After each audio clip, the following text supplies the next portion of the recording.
उनको भयंकर बैतरणी नदी में पटका जाता है। जो लोग ब्राह्मण आदि उच्च वर्णों के लोग कुत्ते गधे पालते हैं और शिकार आदि में लगे रहते हैं, शास्त्र के विपरीत पशुओं का वध करते हैं, वे प्राण रोध नरक में डाले जाते हैं। यमदूत उन्हें लक्ष्य से बढ़ाकर बाणों से बींधते रहते हैं। जो पाखंडी लोग पाखंड पूर्ण यज्ञों में पशुओं का वध करते हैं, विषम नरक में डालकर वहाँ के अधिकारी यमराज के दूत उनको भयंकर पीड़ा पहुँचाते हैं। इस लोक में जो पुरुष गवाही देने में, व्यापार में अथवा दान के समय किसी भी तरह झूठ बोलता है, मरने पर अविचीमान नरक में गिरता है। 100 योजन ऊंचे पहाड़ के शिखर से उसे नीचा सिर करके गिराया जाता है। उस नरक की पत्थर की भूमि जल के समान जान पड़ती है, इसलिए वह अविचीमान है। वहाँ गिराए जाने से उसके शरीर के टुकड़े टुकड़े हो जाते हैं, फिर भी प्राण नहीं निकला, फिर वापस प्राण नहीं निकलते, फिर वापस जुड़ जाता है, फिर उसको दुख दिया जाता है। ऐसे भयंकर नरक हैं। इनसे दूर रहने के लिए, नरकों से छूटने के लिए क्या करें? बोले वैसे तो घड़े उपाय है, सीधा सरल उपाय है। केचित केवल या भक्त्या, भगवान की भक्ति करने से सब कुछ ठीक हो जाता है। भक्ति कैसे करें? बोले भगवान के नाम का कीर्तन करो, भगवान का नाम का स्मरण करते रहो। कोई कितना ही बड़ा पापी हो, जो भगवान के नाम का स्मरण करता है, उसके सब पाप ताप नष्ट हो जाते हैं। बोले कोई उदाहरण दो। बोले कि कान्य कुब्जे विजय कश्चित दासी पति रजा मिला है। कन्नौज में एक अजामिल नाम का ब्राह्मण रहता था।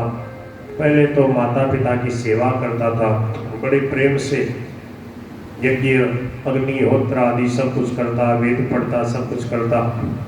पर एक बार इसने जब वो जंगल में संविधा लाने के लिए गया तो एक वेश्या को एक जार पुरुष के साथ रमण करते देख करके इसका जो है मन खराब हो गया। उसी वेश्या का जीवन भर संग करता रहा और 9 उसके बालक हुए। अंत में संतों की कृपा से 10वें बालक का नाम नारायण रखा। बालो नारायणो नाना पितरो सदयितो विषम। और वह सबसे छोटा बालक इसको बहुत प्रिय था, बार बार नारायण नारायण करता रहता था।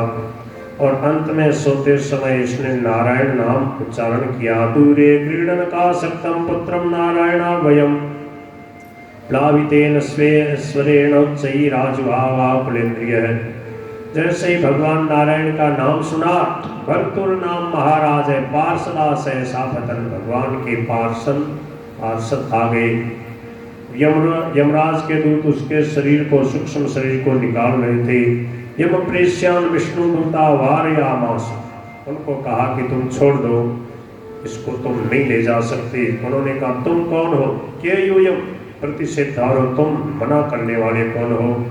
बोले तुम कौन हो? बोले वयम, हम सब के सब यमराज के दूत हैं, धर्म के दूत हैं, धर्मराज के यहाँ से आए। बोले अच्छा, धर्मराज के दूत हो तो बताओ धर्म का स्वरूप क्या है? यमराज के दूत बोले वेद प्रणीतो धर्मो यधर्मस्तत् विपर्ययः है। वेदो नारायण साक्षात स्वयं भूरिति शुश्रुमः।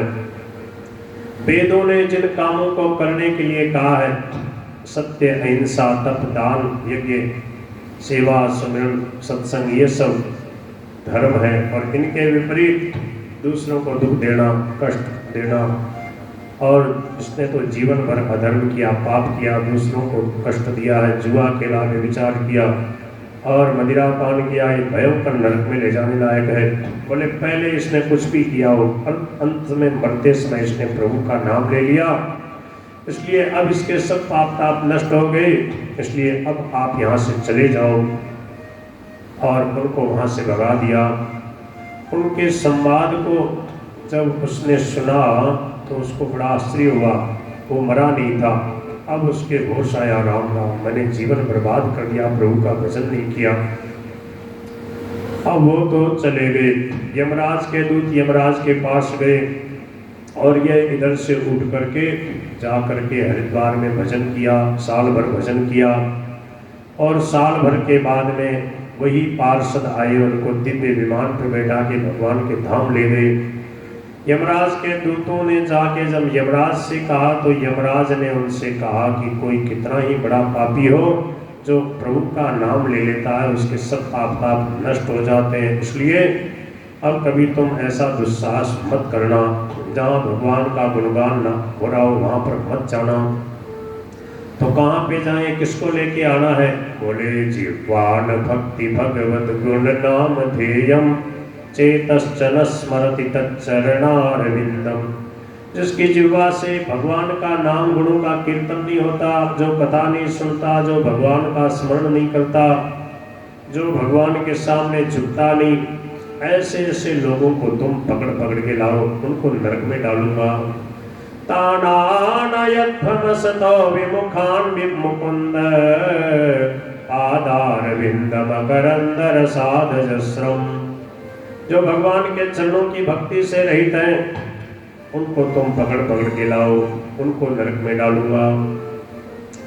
देखो मेरे प्यारे दूतों, भगवान की भक्ति का रहस्य सब नहीं जानते। हम 12 लोग भगवान की भक्ति का रहस्य जानते हैं। स्वयं भुर नारद शंभु कुमार कपिलो मुनि मनु प्रहलादो जनको भीष्मो बलिर्वैया सकिर्वयं द्वादशैते विजानीमो धर्मं भागवतं भटाः। तो देखो मेरे प्यारे दूतों, एतावानेव लोकेस्मिन् पुंसां धर्मं प्रस्मृतः भक्ति योगो भगवती। सबसे बड़ा धर्म जीव का यही है कि भगवान के नाम गुणों का कीर्तन करके भगवान की भक्ति में मन लगाया जाए। एतावतालम अगनिर्हरणाय पुंसाम। लोगों के सब प्रकार के पाप ताप को दूर करने के लिए इतना ही पर्याप्त है। क्या? संकीर्तनम भगवतो गुण कर्म नाम। भगवान के गुण और नामों का कीर्तन करे। भगवान के गुणों का कीर्तन का मतलब भगवान की लीला के पद गावे, भगवान की स्तुति के पद गावे, गुणों का कीर्तन करे। आप दयालु हो, कृपालु हो, पावन हो ऐसे, और भगवान के नाम का कीर्तन करे। नाम रूप लीला धाम गुण प्रभाव तत्व से इनका वर्णन करे। इससे क्या होगा? बोले भगवान बीत जाएंगे, भगवान प्रसन्न हो जाएंगे और जीवन सफल हो जाएगा। शृण्वतां गृणतां वीर्याण्यदामानि हरेर्महो यथा सुजातया भक्त्या शुद्धेनात्माव्रतादि। बहुत सुंदर बात की। कहते हैं जो लोग बार बार भगवान के उदार और कृपापूर्ण चरित्रों का श्रवण कीर्तन करते हैं, उनके हृदय में प्रेममयी भक्ति का उदय हो जाता है। उस भक्ति से जैसी आत्मशुद्धि होती है, वैसी कृष्ण चांद्रायण आदि व्रतों से भी नहीं होती। जो मनुष्य भगवान श्री कृष्णचंद्र के चरणारविंद मकरंद रस का लोभी भ्रमर है, वह स्वभाव से ही माया के अपात्र में दुखद और पहले से ही छोड़े हुए विषयों में नहीं रखता। जो लोग असदिव्य रस से विमुख हैं, कामनाओं से जिनकी विवेक बुद्धि पे पानी फिर गया है, वे अपने पापों का मार्जन करने के लिए पुनः प्रायश्चित रूप कर्म ही करते हैं। इससे होता है कि कर्मों की वासना मिटती नहीं और फिर वैसे ही दोष कर बैठते हैं। इसलिए जैसे कोई पेड़ हो, पेड़ को काट दिया जाए ऊपर से, फिर उसका जो है जड़ों से फिर वो फूट जाएगा, फिर हरा हो जाएगा। और जड़ से ही उखड़ जाए, सदा के लिए जड़ ही खत्म हो जाए, उसके लिए बड़े भगवान के चरणों की भक्ति और भगवान के नाम का आश्रय लेना चाहिए। इसे अजामिल प्रसंग को श्री सुखदेव भगवान कहते हैं कि मैंने अगस्त्य ऋषि से सुना था। अगस्त्य ऋषि शालिग्राम भगवान की पूजा करते हुए और बोले सुखदेव जी इधर आओ। मैं उनके पास गया, बोले आओ आपको भगवान के नाम की महिमा सुनाता हूँ। तब अगस्त्य ऋषि ने सुखदेव भगवान को ये इतिहास की कथा सुनाई। बोलो श्री भगवान नाम महाराज की जय।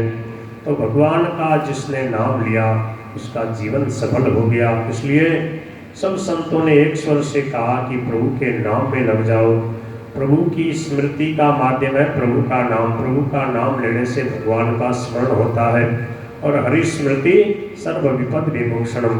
भगवान का स्मरण करने से सब विपत्तियां दूर हो जाती है। और गिरधर गोपाल की ओ मन सीताराम सीताराम रट रे,